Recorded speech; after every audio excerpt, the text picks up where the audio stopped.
Marks the use of calculator is allowed. First question जो section B में आया है वो है अकाउंटिंग टर्म्स के हवाले से आया है। पहले में कहते हैं, अच्छा ये क्वेश्चन लिखा हुआ है, सोल्यूशन यहाँ से स्टार्ट है, सवाल लिखा हुआ क्या है पहले पढ़ लेते हैं सवाल को। तो क्वेश्चन में कहते हैं describe the rules of debit and credit in terms of increase and decrease for assets, liability, expenses, revenue, honour equity. यानी इन पाँचों जो हेड ऑफ अकाउंट्स हैं उसके हमें क्या बना के दिखाते हैं, इंक्रीज डिक्रीज के कब कौन सा एलिमेंट बढ़ता है कम होता है, तो क्या करते हैं, डेबिट करते हैं, क्रेडिट करते हैं।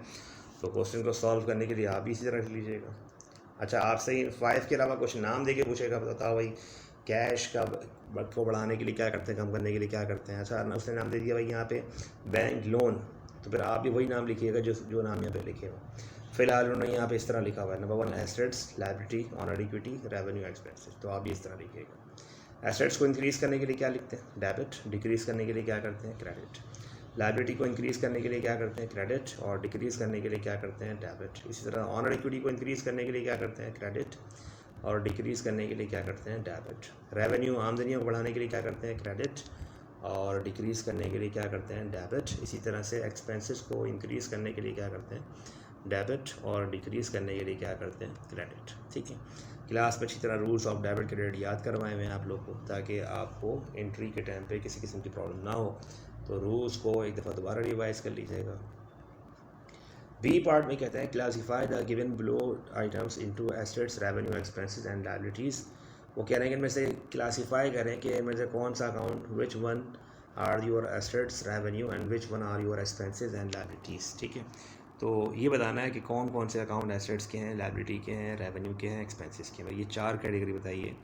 ऑनर इक्विटी के बारे में उन्होंने नहीं पूछा, तो आप भी क्या करेंगे, क्वेश्चन के सॉल्व करने के लिए यही टाइटल यूज़ करें आप। पहला वाला कैश, कैश कौन सा अकाउंट है, एसेट्स, यहाँ लिख देंगे एसेट। बैंक लोन कौन सा अकाउंट है, लायबिलिटी।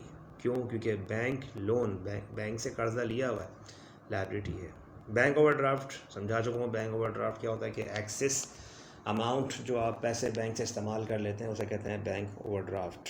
वो पैसे जो आपने इजाफी बैंक से इस्तेमाल किए, तो कल तक आपके पैसे बैंक में रखे हुए थे तो वो आपका एसेट था, जबकि आज आपने बैंक से उधार पैसे मांग लिए, इजाफी पैसे यूज़ कर लिए, तो वो क्या है, आपका बैंक ओवरड्राफ्ट लायबिलिटी। ठीक है, तो फिर आप बोलेंगे सर बैंक लोन क्या है, वो भी लायबिलिटी अकाउंट है। ये भी आपने बैंक से इजाफी पैसे लिए, बैंक से पैसे लिए हुए, कर्जा लिया हुआ है। हाँ, यहाँ पे इजाफी क्यों कह रहा हूँ मैं, क्योंकि आपके जितने पैसे बैंक में रखे हुए थे आपने उससे ज़्यादा पैसे विड्रॉ किए। बैंक ओवरड्राफ्ट लायबिलिटी इस सेंस में कि अगर तक आपके पैसे सपोज़ कर लें कि 50,000 रखे हुए थे और आपने बैंक से स्पेशल फरमाइश करके इजाफी पैसे मांगे हैं 20,000 एक्सेस, 70,000 पैसे विड्रॉ करने थे आपको, लेकिन थे 50,000।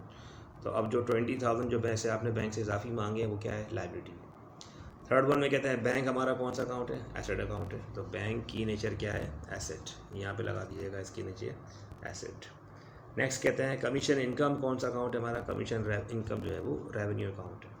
इसके अलावा नेक्स्ट में कहते हैं कि प्रीपेड शॉप रेंट कौन सा अकाउंट है, एसेट अकाउंट है। प्रीपेड का वर्ड लगा हुआ है, प्रीपेड का मतलब ये होता है कि हमने एडवांस में शॉप रेंट पे किया हुआ है जिसका बेनिफिट नहीं मिला, next 2 months, next 3 months, next 4 months. ठीक है, उसका पेमेंट आपने पहले एडवांस में शॉप रेंट दे दिया, तो उसे कहते हैं प्रीपेड शॉप रेंट, और वो उसकी नेचर क्या हुई, एसेट। फिर कहते हैं अनअर्न इंटरेस्ट। अब अनअर्न किसी भी वर्ड के साथ आ जाए, इंटरेस्ट के साथ आ जाए, तो अनअर्न जो है वो लायबिलिटी को शो करता है। ठीक है, तो यहाँ पर लगाएंगे अनअर्न इंटरेस्ट क्या है, लायबिलिटी अकाउंट है। जबकि इक्विपमेंट हमारा कौन सा अकाउंट है, एसेट अकाउंट है। सेल्स हमारा कौन सा अकाउंट है, रेवेन्यू अकाउंट है। सेल हमारी इनकम है। जबकि लास्ट में आखिर में कहते हैं परचेजेस हमारा कौन सा अकाउंट है, एक्सपेंस अकाउंट है। ठीक है, मर्चेंडाइज परचेज करते हैं, उस मर्चेंडाइज को अपना एक्सपेंस काउंट करते हैं।